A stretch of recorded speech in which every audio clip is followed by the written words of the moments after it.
If you removed your boss from the picture, would your job instantly feel easier, calmer, and healthier? If the answer is yes, you're not in a stressful job. You're working under a toxic boss. And the real danger with a toxic boss isn't workload or pressure. It's how they slowly change how you see yourself. They damage your confidence, your mental health, and your long-term career. Often without you realizing it early, you start believing their version of you more than your own. In this video, I'll break down what actually makes a boss toxic, the subtle signs most professionals ignore, the psychology behind toxic bosses, and how to protect yourself without getting fired, labeled, or burned out. Stay till the end, because one mistake people make with toxic bosses can quietly follow them across jobs. Part 1. What is a toxic boss? A toxic boss creates a work environment where fear replaces clarity, independence, and initiative control, replaces trust, and self-doubt replaces growth. This is the kind of boss who drains energy instead of building capability. And here's the key point most people miss. A toxic boss doesn't need to shout to cause damage. Sometimes the most harmful bosses sound calm, reasonable, even professional.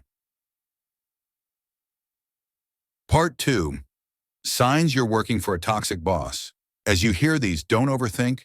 Just notice what feels familiar.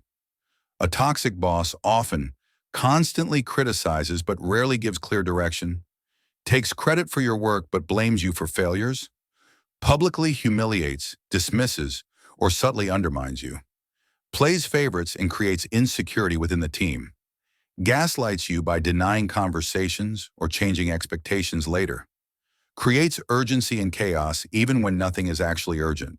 And over time, you notice something disturbing.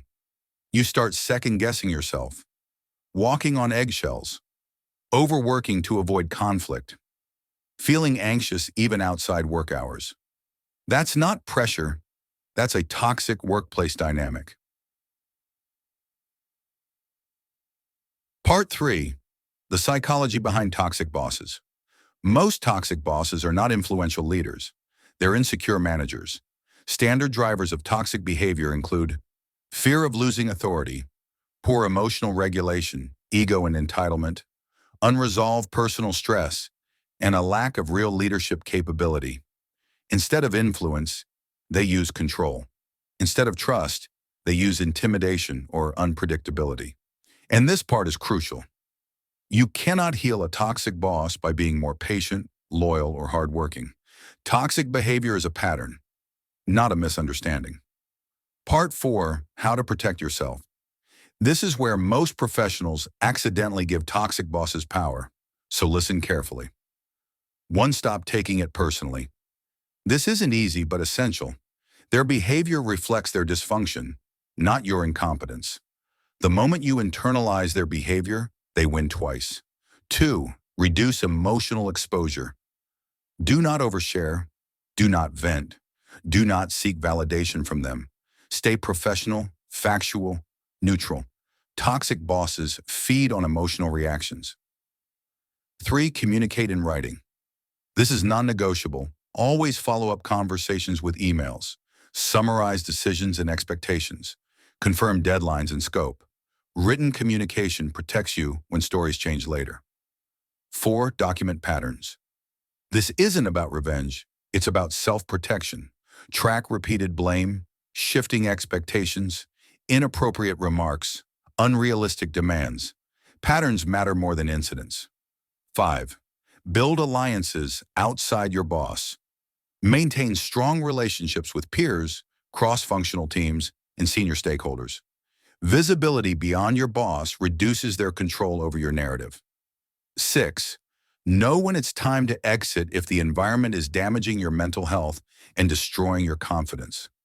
Staying longer doesn't make you stronger. It makes recovery more complicated. Leaving a toxic boss is often a career correction, not a failure. Part 5. The bigger career pattern. If you repeatedly find yourself working under toxic or controlling bosses across roles, It may not be bad luck. It may be the kind of environment or power structures you're entering. That's when career redesign becomes necessary, not just a job change. If this video puts words to what you've been feeling at work, subscribe to this channel. Your career should build your confidence. Do not slowly dismantle it. And if this felt uncomfortably accurate, you're not weak, you're aware. And awareness is the first step to protect your career.